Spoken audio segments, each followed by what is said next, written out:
नमस्कार, बहुत स्वागत है आप सभी का। अनादि टीवी देख रहे हैं आप। आपके साथ मैं हूं पल्लवी परिहार। चलिए सीधा रुख करेंगे अल्मोड़ा की ओर, जहां पर जनसभा का आयोजन किया गया है और मुख्यमंत्री पुष्कर सिंह धामी जनसभा को संबोधित कर रहे हैं। स्टेडियम का निर्माण करा रहे हैं।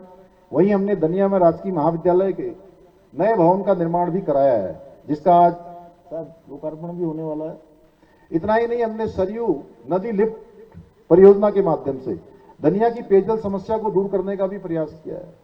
भाइयों बहनों, हमने आपके इस जागेश्वर विधानसभा क्षेत्र में विकास के इतने कार्य कराए हैं। मैं कह रहा था कि मोहन सिंह जी को अगर 2 घंटे का समय भी मिलता तो वो भी कम पड़ता, तो इसलिए सभी का नाम ले पाना संभव नहीं है। मैं इस अवसर पर आज दनिया क्षेत्र के अपने आप सभी परिवारजनों को ये विश्वास दिलाता हूं कि हमारी सरकार आगे भी इसी प्रकार इस क्षेत्र के समग्र विकास के लिए निरंतर कार्य करेगी। आप लोगों को पहले की सरकारों का समय भी याद होगा, जब केवल घोषणाएं होती थी परंतु धरातल पर कोई काम नहीं होता है। आज हम शिलान्यास करते हैं, योजनाएं प्रारंभ करते हैं और उन योजनाओं का लोकार्पण भी करते हैं। यानी कि जो योजना हमारी सरकार में प्रारंभ होती है वो अवश्य पूरी होती है।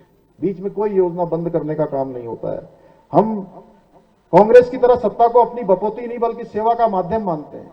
भाइयों बहनों, आप सभी जानते हैं, अभी हाल ही के दिनों में कांग्रेस पार्टी के युवराज उत्तराखंड आए थे।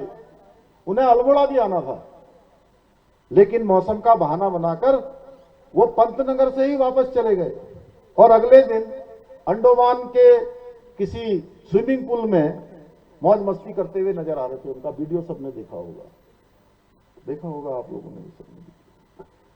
अगर राहुल बाबा को सच में उत्तराखंड की जनता से लगाव होता तो वो सड़क मार्ग से भी आ सकते थे। क्या उन्हें पता नहीं है कि पहाड़ों में कैसी स्थितियां होती हैं? यहां कभी भी मौसम खराब हो जाता है। हम तो कितनी बार, जब नहीं उड़ता है हेलीकॉप्टर तो गाड़ी से चल देते हैं।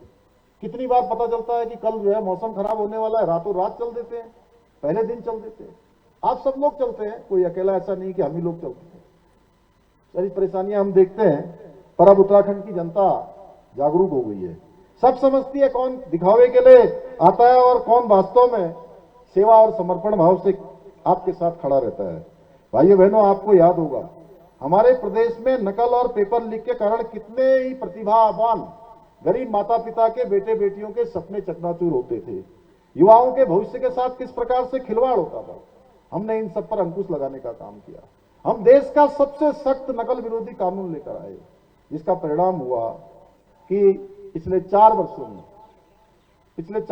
में 33,000 से भी अधिक हमारे परिवारों के बेटे बेटियों को, हमारे राज्य के बेटे बेटियों को, हमारे भाई बहनों को योग्यता पारदर्शिता के आधार पर नौकरी मिली है।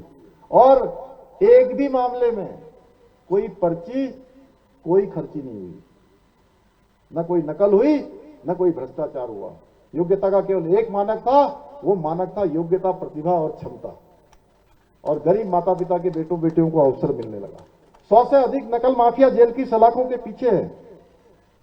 आपको वो समय भी याद होगा, कांग्रेस के समय में पूरा प्रदेश कैसे भ्रष्टाचार की